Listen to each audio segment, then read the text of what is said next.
Hello दोस्तों, आज बहुत ही भारी मन के साथ आपके सामने आया हूँ।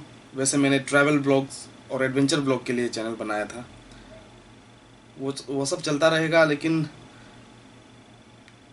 ऐसे ही रहते हुए जो जो जिस तरह की खबरें आ रही हैं, बहुत ही ज़्यादा दुख और बहुत ही ज़्यादा गुस्सा भी आ रहा है।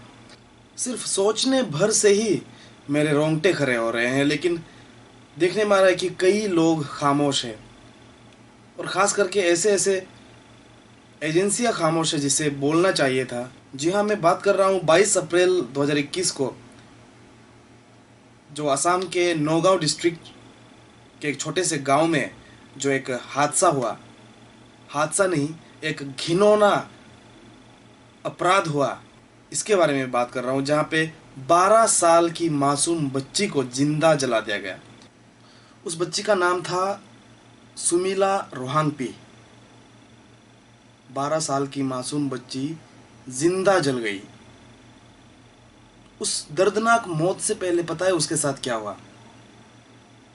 बार बार लगातार उसके साथ बलात्कार हुआ।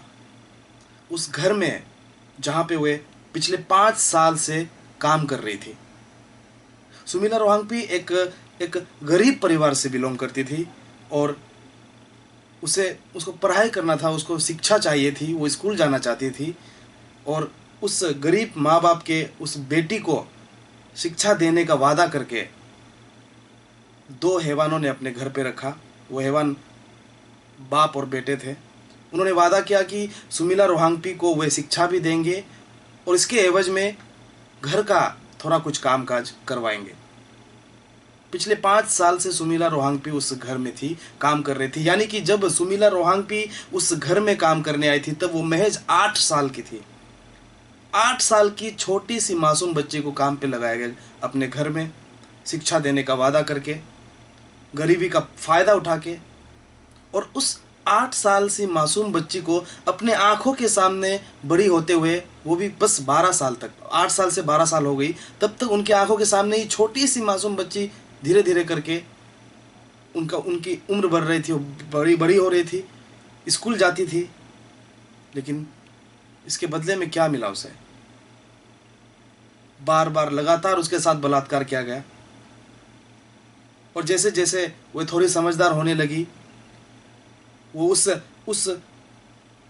उस इलाके से, उस नर्क से वे बाहर निकलना चाहती थी, अपने माता पिता के पास वापस जाना चाहती थी, लेकिन उसे जाने नहीं दिया जाता था। और जब उन्होंने आवाज़ उठाया तो उसके साथ क्या हुआ? जिंदा जला दिया गया 12 साल के सुमीला रोहांगपी को। और दुख की बात तो ये है कि किसी भी न्यूज़ चैनल के सुर्खियों में ये खबर नहीं है। होना ये चाहिए था कि आज के तारीख में जो जो मीडिया हाउस हमारे भारत में हैं, बड़े बड़े मीडिया ब्रॉडकास्टर हैं, जी न्यूज़, आज तक, या आसाम में भी कई सारे हैं, उन सब के हेडलाइन पे ये सुर्खियाँ होनी चाहिए थी। ममता बनर्जी को पैर पे चोट आने पर जितना न्यूज़ आप लोगों ने बनाया था, उसके जगह उतना सा मेहनत अगर आज सुमीला रोहांगपी के लिए आप लोगों ने किया होता तो शायद ये आज एक पूरे देश की आवाज़ बन जाती। हालांकि ये देखकर थोड़ी बहुत राहत मिल रही है कि कुछ कोई लोग हैं जो इसके खिलाफ में आवाज़ उठा रहे हैं, निंदा कर रहे हैं। कुछ विदेशी लोग भी हैं, विदेश से भी इसके खिलाफ में आवाज़ उठा रहे हैं। लेकिन अपने ही देश के लोग इसके खिलाफ में ज़्यादा कुछ नहीं बोल रहे हैं। अपने ही देश के मीडिया हाउसेस इसके खिलाफ नहीं बोल रहे हैं।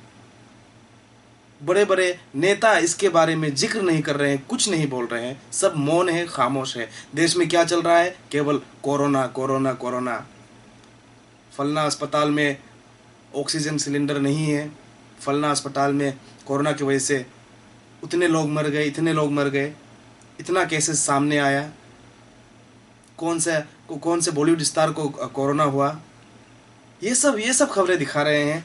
जो हैवानियत दिखाई है असम के नौगांव डिस्ट्रिक्ट में उस 12 साल के सुमीला रोहांगपी के साथ, इंसानियत को शर्मसार कर देने वाला एक ये घिनौना अपराध है।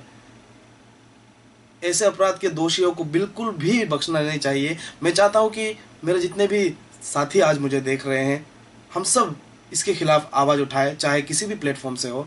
जस्टिस फॉर सुमीला रोहांगपी एक आवाज़ गूंजनी चाहिए पूरे देश में, क्योंकि ये केवल असम का प्रॉब्लम नहीं है, केवल असम की समस्या नहीं है, ये कहीं पे भी हो सकता है। कल को आपके बहन बेटियों के साथ भी हो सकता है, कल को मेरे बहन बेटियों के साथ भी हो सकता है, क्योंकि ये मानसिकता की बात है, ये बीमारी की बात है जो उसके ऐसे दरिंदों के यहाँ होती है, यहाँ उसे हटाना है हमें।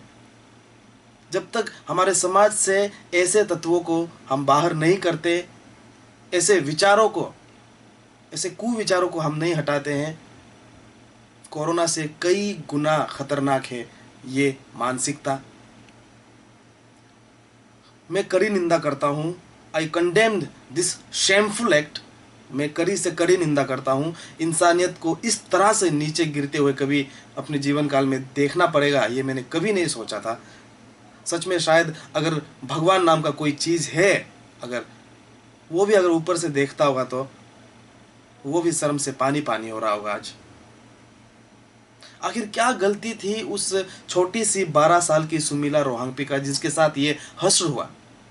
5 साल तक जब तक उसके साथ बलात्कार होता रहा तब तक उनको कितना दर्द हुआ होगा, कितनी तकलीफें हुई होगी उसे। कोई गरम तेल या गरम चीज़ हमारे छोटी सी उंगली को भी अगर छू जाए कितना दर्द होता है। यहाँ तो एक बच्ची को जिंदा जला दिया गया भाई साहब, और आप खामोश हैं। पता है हमारे समाज में ऐसे लोगों को, ऐसे घिनौने हरकत को करने की ये हिम्मत जो आती है, ये हम लोगों की, आप लोगों की खामोशी की वजह से आती है। अब जब सुमीला रोहांगपी गुजर चुकी है, अब इस दुनिया में नहीं रही, ये बात लोगों के सामने उभर कर सामने आ गई। लोगों ने तस्वीरें तरह तरह के सोशल मीडिया प्लेटफॉर्म पे डाला, और हम और आप क्या कर रहे हैं, हम कमेंट कर रहे हैं, हम वहाँ लिख रहे हैं rest in peace sister, rest in peace Sumila रोहांगपी।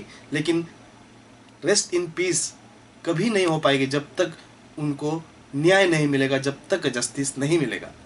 आज 17 दिन हुए हैं मेरे यूट्यूब पे, और 17 दिन में मेरे कुल 501 सब्सक्राइबर है, यानी कि 501 लोग तो मुझे देखेंगे कम से कम। मैं आप सभी 501 लोगों से रिक्वेस्ट करना चाहूँगा, इसके खिलाफ आवाज़ उठाइए, कंडेम कीजिए इस एक्ट को, इसकी निंदा कीजिए, और धीरे धीरे करके पूरा देश मिलकर, पूरे नॉर्थ ईस्ट मिलकर, पूरे देश मिलकर इसे एक आवाज़ बनाते हैं, ताकि सरकार भी हिल जाए और इस केस को फास्ट ट्रैक कोर्ट में लगाया जाए, फास्ट ट्रैक कोर्ट में इस केस की सुनवाई हो, और जल्द से जल्द उन दरिंदों को कड़ी से कड़ी सज़ा मिले, एग्जेम्पलरी पनिशमेंट मिले, ताकि कल को समाज में कोई भी दरिंदा इस तरह के घिनौना हरकत करने से पहले 100 बार सोचे। Justice for Sumila Rohangpi from Aalo, Arunachal Pradesh.